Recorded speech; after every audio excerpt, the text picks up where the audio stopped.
గుర్తుపెట్టుకోండి, మనల్ని మనం ప్రొటెక్ట్ చేసుకునే విషయంలో అసలు కీలకాలని గుర్తుపట్టి తెలివి మనకు రావాలి. మనుషులు మనల్ని ఇబ్బంది పెడుతున్నారంటే వాళ్ళ వెనకున్న దయ్యాన్ని గుర్తుపట్టి దాన్ని కొట్టాలి.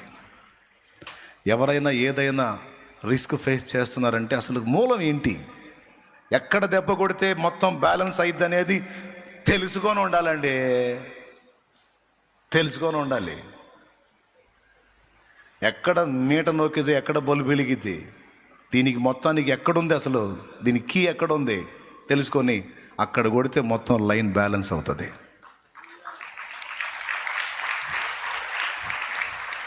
అది నీ జీవితానికి సంబంధించిన విషయమైనా,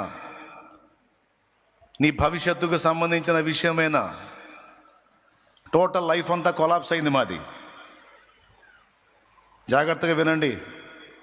టోటల్ లైఫ్ అంతా అయిపోయింది, కూలిపోయింది, కుటుంబం ఛిద్రం అయిపోయింది. ఎవరి నోట పట్టింది అపశృతులే. అంత అయిపోయింది, అంత అయిపోయింది, అంత అయిపోయింది, అంత అయిపోయింది.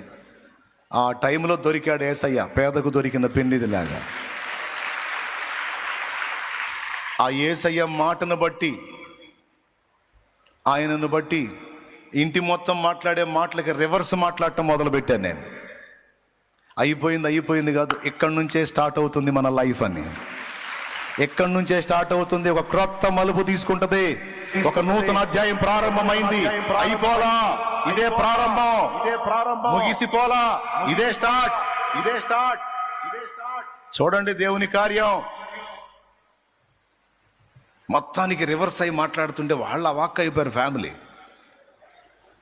చిన్నగా వాళ్ళు కూడా శుభవచనాలు మాట్లాడటం మొదలు పెట్టారు.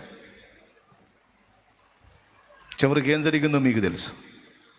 అయిపోయిందా, అయిపోయిందా లేకపోతే స్టార్ట్ అయిందా? ఏ మాట నెరవేరింది? విశ్వాసంతో పలికిన నా మాటను నా తండ్రి 100% నెరవేర్చి చూపించాడు.